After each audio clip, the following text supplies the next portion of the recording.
Numbers Part 2. Miriam and Aaron opposes Moses. Not so with my servant Moses, he is fruitful in all my house. With him I speak mouth to mouth clearly, not in riddles, and he beholds the form of the Lord. Why then were you not afraid to speak against my servant Moses? And the anger of the Lord was kindled against them, and he departed. And Aaron turned toward Miriam, and behold, she was leprous. Spies sent into Canaan. Send me to spy out the land of Canaan, which I am giving to the people of Israel. From each tribe of their fathers you shall send a man, every one a chief among them.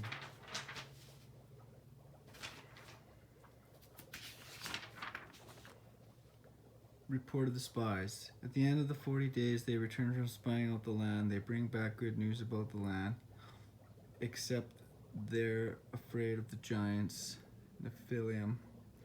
And there they saw the giants, the Nephilim, the sons of Anak, who came from the Nephilim. And we seemed to ourselves like grasshoppers, and so we seemed to them. People in Israel begin to doubt if they can take over the people of the land. The people rebel. Israel begins to cry out rebellious things towards God and Joshua and Caleb, and the only two trying to convince Israel that the land is good and that they will be able to take it. Israel wants to stone Joshua and Caleb, but the Lord protects them by appearing at the tent of meeting. And the Lord said to Moses, "How long will this people despise me? How long will they not believe in me? In spite of all the signs that I have done among them, I will strike them with the pestilence and disinherit them, and I will make of you a nation greater and mightier than they." Moses intercedes for the people. Please pardon the iniquity of the people, according to the greatness of your steadfast love, just as you have forgiven this people from Egypt until now.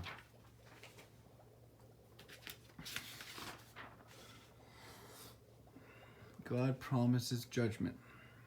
God's punishment to Israel: 20 years old and upward will not be able to enter into the promised land, but instead only the children. 40 years, a year for each day of the spied out of the land. They were to wander in the desert. They wandered in the desert for 40 years.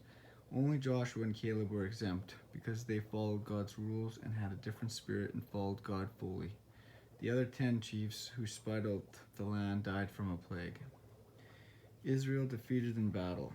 When Moses told these words to all the people of Israel, the people mourned greatly, and they rose early in the morning and went up to the heights of the hill country, saying, "Here we are." Moses tried to stop them, but they refused to listen. They were warned God would not be with them. Neither Moses nor the Ark of the Covenant left the camp. Then the Amalekites and the Canaanites who lived in that hill country came down and defeated them and pursued them even to Hormah. Laws about sacrifices. Rules about sacrifices to animals and the grains and the appointed feasts and procedures on how to prepare as offerings to God. Laws about unintentional sins. Rules about sacrificing animals' offerings. A Sabbath breaker executed. They found a man gathering sticks on the Sabbath day, and the Lord said to Moses, "That man shall be put to death by stones."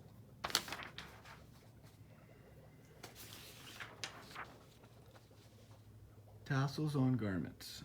The Lord said to Moses, "Speak to the people of Israel and tell them to make tassels on the corners of their garments throughout the generations, and to put a cord of blue on the tassel of each corner to remind holiness."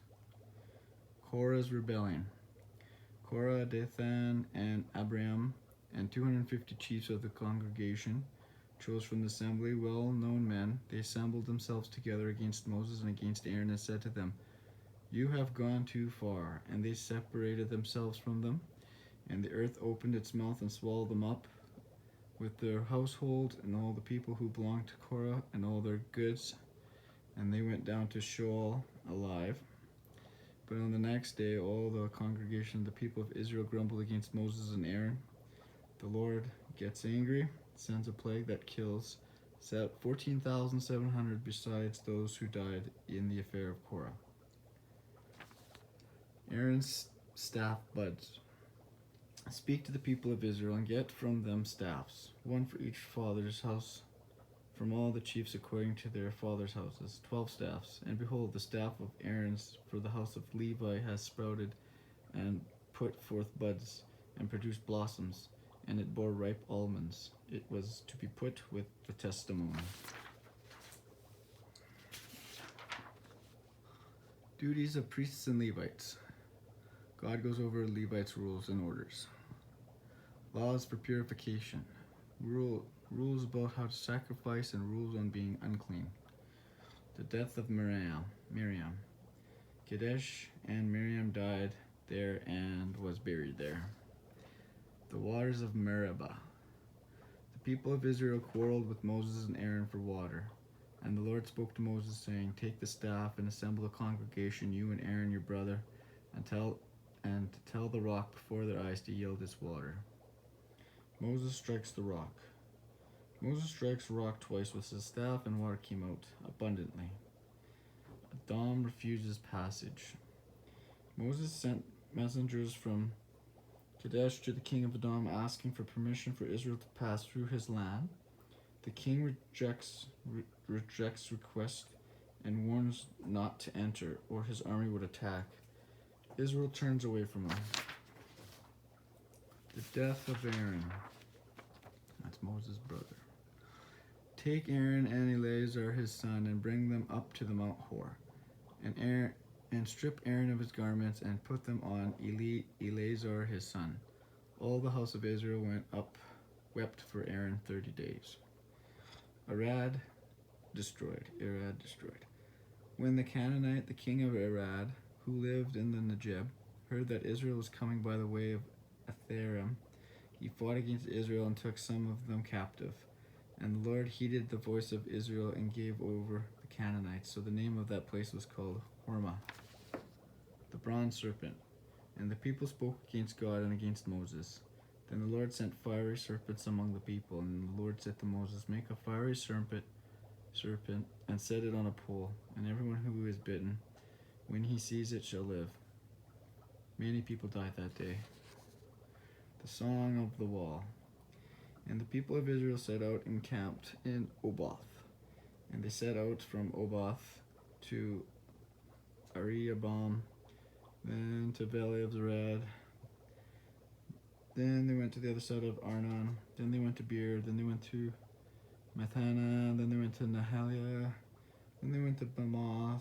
Then they went to the valley lying in the region of Moab by the top of Pisgah that looks down on the desert. King Sihon defeated. Then Israel sent messengers to King Sihon of the Amorites, saying, Let me pass through the land. But Sihon would not allow Israel to pass, and went out against Israel. And Israel defeated him with the edge of the sword. For Heshbon was the city of Sihon the king of the Amorites, who had fought against the former king of Moab, and taken all his land out from his hand as far as Arnon. King Og defeated. Thus Israel lived in the land of the Ammonites. They captured Jazer with all its villages. They go up to Bashan, and Og the king of Bashan came out against them. Israel did the same to them as they did to the Amorites, and possessed his land. Balak summons Balaam. And Moab was in great dread of the people, because they were many. So Balak the son of Zippor, who was king of Moab at that time, sent messengers to Balaam. Balak want Balaam to curse Israel so he can destroy them. Balaam tells messengers God said not to return with them. Balak sends even more important messengers. God came to Balaam at night and said to him, If the men have come to call you, rise, go with them. So Balaam saddles his donkey and goes to Balak. Balaam's donkey and the angel. The angel of the Lord appeared before the donkey, and Balaam but only the donkey can see, and each time Balaam strikes his donkey. Then the Lord opened his eyes of Balaam, and he saw the angel of the Lord standing in the way, with his drawn sword in his hand. God tells him his way is perverse. And the angel of the Lord said to Balaam, "Go with the men, but speak only the word that I tell you." And in the morning Balak took Balaam and brought him up to Bamoth Bel, and from there he saw a fraction of the people.